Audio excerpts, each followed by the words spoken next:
উদ্দেশ্য হচ্ছে এই এখনকার যে সরকার এসছে গণঅভ্যুত্থানের মধ্য দিয়ে এই সরকারকে প্রশ্নবিদ্ধ করা এবং এই সরকারকে উৎখাত করার চেষ্টা করা। এবং এই কাজটা করা শুরু হয়েছে যখন শেখ হাসিনা ঘোষণা করেছিলেন যে আমি যে কোনো সময় চট করে বাংলাদেশে ঢুকে পড়তে পারি।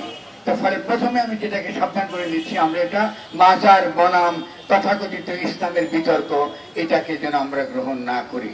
কারণ আমাদের সব দিকে যে দাঁড়িয়েছে যে পাশে ভারত, যখন আপনারা ভারত কথাটা উচ্চারণ করবেন সঙ্গে সঙ্গে আপনারা ইসরায়েল কথাটা উচ্চারণ করবেন।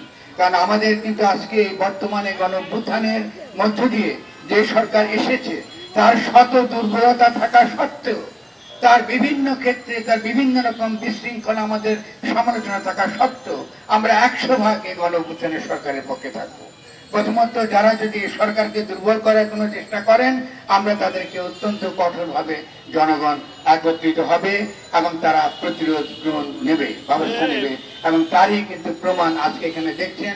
আমরা মাজার থেকে এসেছি, আমরা যারা ধর্মপ্রাণ মানুষ তারা এসেছি, আমরা যারা সেকুলার বলে দাবি করি তারা এসেছি, আমরা বিভিন্ন বিভিন্ন জায়গা থেকে একত্র হয়ে আমরা এই গণঅভ্যুত্থানের ফসল যে জনগণকে ঐক্যবদ্ধ করে, সে ঐক্যের ভাষা নিয়ে, সে ঐক্যের শক্তি নিয়ে আমরা এখানে দাঁড়িয়েছি।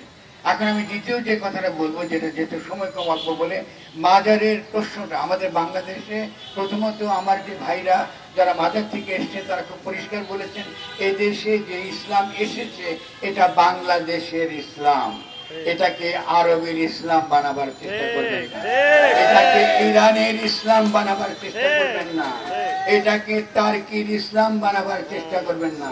বাংলার ইতিহাস একই সঙ্গে ইসলামের ইতিহাস। আপনারা এতদিন পর্যন্ত বাঙালিকে এক সময় আপনারা মুসলমান বলে অস্বীকার করেছিলেন, এখন আপনারা শুরু করেছেন যে তাদেরকে বাঙালি বলে অস্বীকার করা। দুটোই একই মুদ্রা, এই পিঠ আর দুই পিঠ, দুই রকম শত্রুর বিরুদ্ধে, দুই রকম ড্রাগনের বিরুদ্ধে কি করে লড়াই করতে হয় আমাদের তরুণরা কিন্তু দেখিয়ে দিয়েছে। এই মুখ দুমুখ ড্রাগন যেটা আজকে আমাদের সমাজে এই হাজির হয়েছে, এই ড্রাগনকে আমি বলবো আমাদেরকে মোকাবেলা করতে হবে।